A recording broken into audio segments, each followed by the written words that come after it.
The campaigns of two Democratic candidates for Senate and the campaign arm for Senate Democrats have used Google search ads in the past year to manipulate news headlines and article descriptions presented to internet users. In addition to Senate candidates, the approach has been used heavily by the campaign of Vice President Kamala Harris, which this month has taken out Google search ads on stories from nearly a dozen news outlets, but rewritten the headlines and descriptions within the ad so it appears more favorable to Harris. The ads say that they are sponsored by the Harris campaign, but it is unclear that the text that accompanies real news links is written by the campaign and not by the media publication itself. A Washington Examiner analysis of Google's Ad Transparency Center reveals the Senate campaigns of Representative Elissa Slotkin and Adam Schiff used the tactic this year against their GOP opponents, promoting real news links, but with previews displaying alternate headlines and subtexts crafted by the campaigns. The Democratic Senatorial Campaign Committee also deployed this strategy several times last year against Senators Ted Cruz and Rick Scott, both of whom are up for re-election this year. Slotkin's campaign took out a Google search ad in Battleground, Michigan, to an article from the Heartland Signal.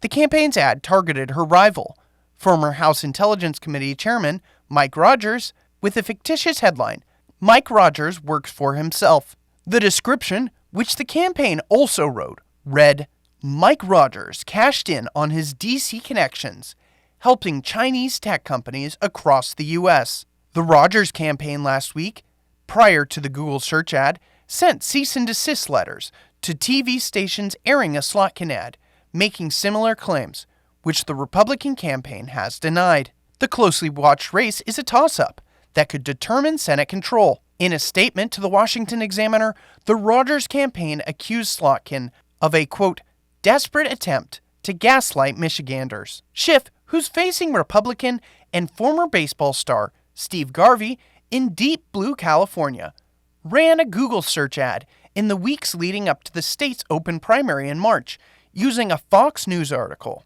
In an apparent attempt to boost Garvey and avoid facing another Democrat in the general election, Schiff's campaign was short and sweet with its desired headline of Steve Garvey, and the description said he's, quote, the leading Republican candidate in California's Senate race. Google search ads, labeled as sponsored posts, and those with political campaigns list, quote, paid for by disclosures. But critics say the scheme, while allowed by Google, is deceptive to voters, particularly those seeking more information about certain candidates or races. Facebook, in an effort to stop the spread of misinformation and false news, banned the ability in 2017 of advertisers to alter news headlines. The ads from Slotkin, Schiff, and the DSCC do not display the proper paid-for-by disclaimer when viewing them in Google's ad library, which the company has said is due to a technical glitch. All the campaigns have verified Google advertising accounts.